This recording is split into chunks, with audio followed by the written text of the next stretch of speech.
You might anticipate some bizarre connection between Fulci's The Beyond and the Conjuring universe given the title Conjuring the Beyond. Furthermore, who wouldn't want the Warrens to be consumed by whatever evil resides in the Seven Doors Hotel? A Haunting in Ravenwood, an Amityville Poltergeist, has created a movie about Wanda, Victoria Grace Borrello, who recently went through a divorce and needs to get her life back on track. Unfortunately, we're not that lucky.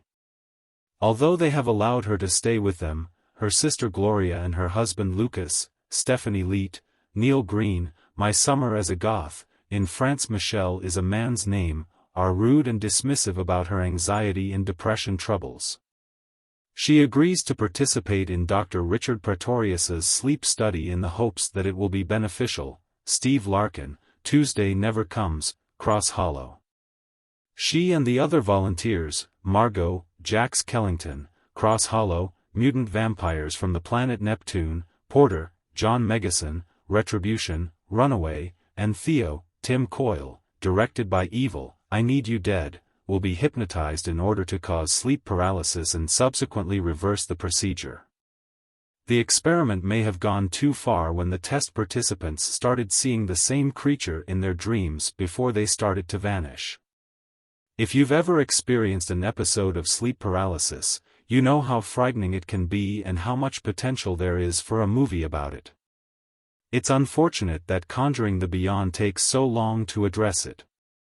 Even so, the experiment doesn't even begin until the movie is almost through. After the required prologue, we are instead treated to a lot of chat, the customary plot device of collecting everyone's phones and car keys, and a lot of psychobabble regarding the experiment itself. The realization that Dr. Pretorius is recording Margot and Porter engaging in obnoxious loud sex with his cameras is the only truly spooky moment in the first half of Conjuring the Beyond. The movie does start to give some effective, if brief, nightmare sequences as the experiment gets underway, along with a few jump scares. Although the demon's hag-like appearance is unsettling to observe, there are far too many shots in which we can make out its claw-like fingers swaying like rubber Halloween decorations. Even when the demon possesses a victim, there are no gory repercussions, all we witness is them sleepwalk out of the frame. Some sound effects when a character dies off-screen are the closest we come to gore. Even worse, it appears that McCarthy had no idea how to bring the story to a close. In the latter minutes, he introduces several zombies before concluding Conjuring the Beyond with a convoluted, and frankly, ridiculous, non-ending that had me rolling my eyes. And that's essentially all we get. The characters are equally underdeveloped, and there is no genuine storyline, let alone narrative development. Conjuring the Beyond required to either do a far better job of depicting the demon following its victims as they lay paralyzed and powerless, or else it wouldn't have worked. Or they could enter the realm of Nightmare on Elm Street and have the monster capture them in their dreams. But to do it would have required significantly more funding than this movie possessed.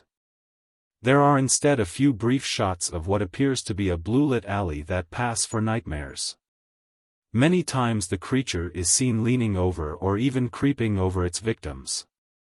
However, the majority of them are filmed with the same level of intensity as a Scooby-Doo cartoon, and after the creature makes a few appearances, its sharp teeth and jet-black eyes start to lose its impact.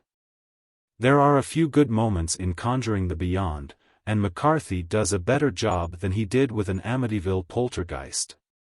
But that doesn't really mean anything, and it's not a good enough excuse to see a movie that can make you fall asleep along with the characters.